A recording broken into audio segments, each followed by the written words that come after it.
Bismillahirrahmanirrahim. Assalamualaikum dan salam sejahtera sidang dewan yang dihormati sekalian. Pada hari ini, persidangan kita akan disambung semula. Sebelum memulakan perbahasan, izinkan saya untuk mempersilakan dan memperkenalkan ahli yang berhormat yang akan menyampaikan hujah-hujah serta bidasan pada kali ini. Pihak kerajaan diwakili oleh Yang Amat Berhormat Perdana Menteri Noryati Hamzah,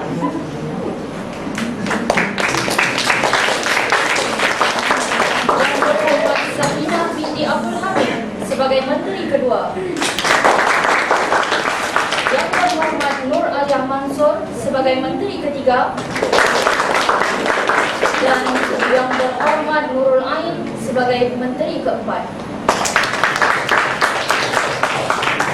Pihak pembangkang diwakili oleh Yang Berhormat Muhammad Hakim Rashid selaku Ketua Pembangkang,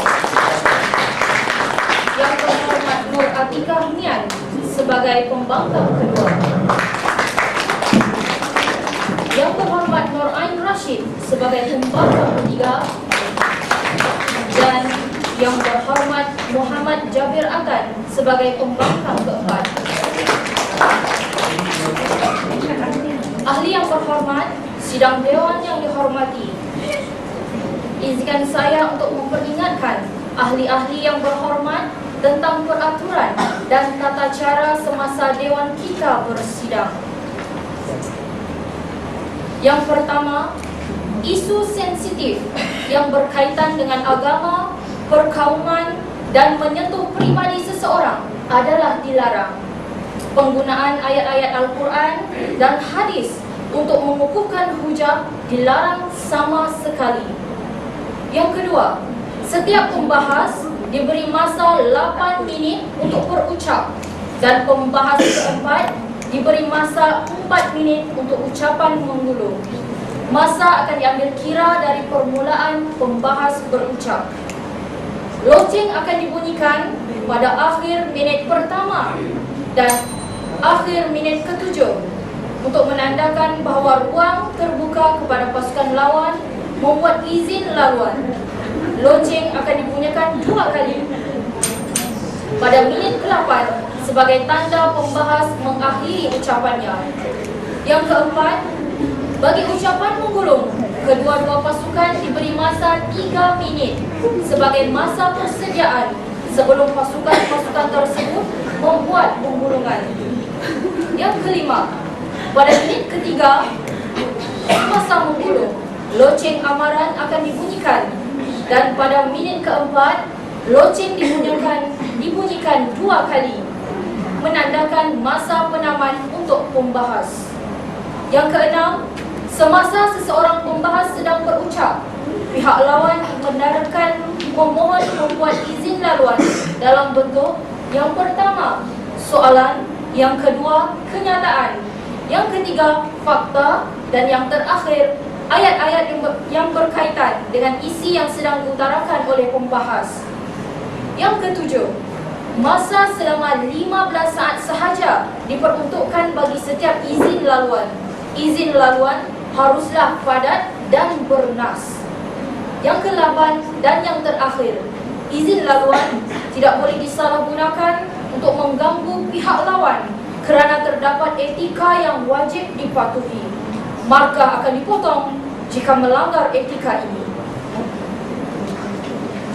Diharap Yang Berhormat Ahli Dewan akur dan patuh kepada peraturan yang baru disebutkan sebentar lagi. Sidang dewan yang dihormati sekalian, usul dan isu yang akan dibahaskan pada pagi ini ialah sikap positif atlet menjana kecemerlangan sukan negara. Adalah diharapkan agar ahli yang berhormat akan menumpukan hujah-hujah dan bidasan kepada isu tersebut. Sidang dewan yang dihormati sekalian, tirai perbahasan pada pagi ini akan dimulakan.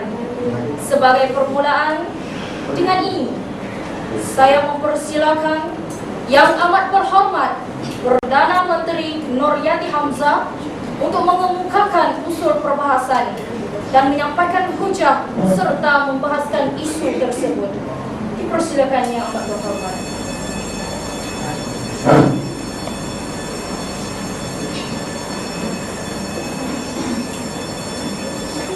Terima kasih Tuan Yang Dipertua, Yang Berhormat barisan pihak pembangkang yang amat kami segani. Seterusnya, ahli-ahli yang berhormat sidang Dewan yang saya muliakan. Assalamualaikum, salam sejahtera dan salam perdebatan. Kami barisan pihak kerajaan berasa sungguh berbesar hati kerana pada hari ini kami dapat mengetengahkan usul untuk sama-sama dibahaskan. Usul yang kami bawa pada hari ini berbunyi sikap positif etik menjana kecemerlangan sukan negara. Saya ulangi, sikap positif etik menjana kecemerlangan sukan negara. Tuan Yang Dipertua serta sidang Dewan sekalian, sebelum Dewan semakin panas dan hangat memperbahaskan usul pada pagi ini, izinkan kami mentakrifkan frasa-frasa penting yang mendasari usul pada pagi ini.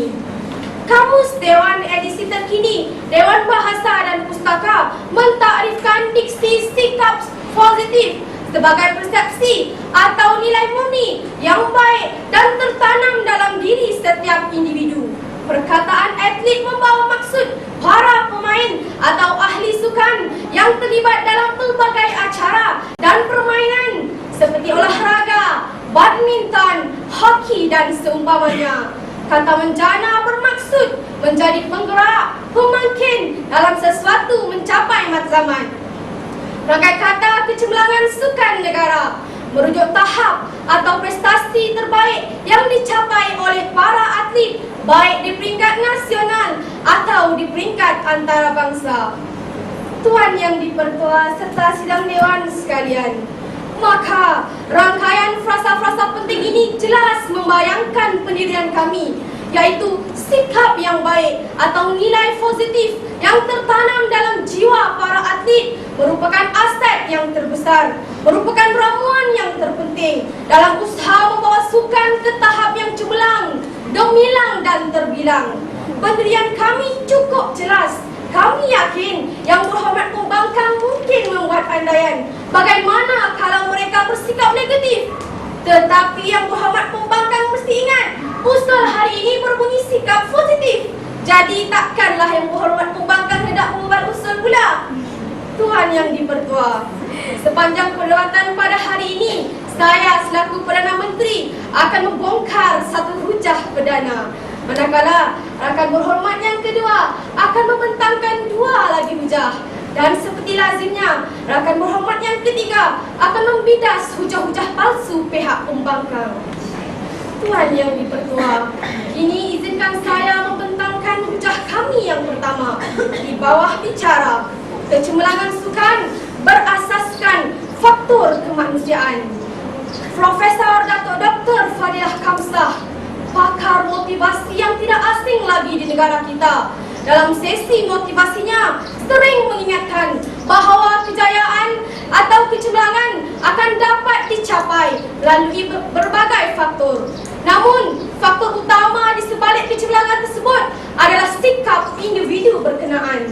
Tuan Yang Dipertua, dalam konteks sukan negara, kita lihat dalam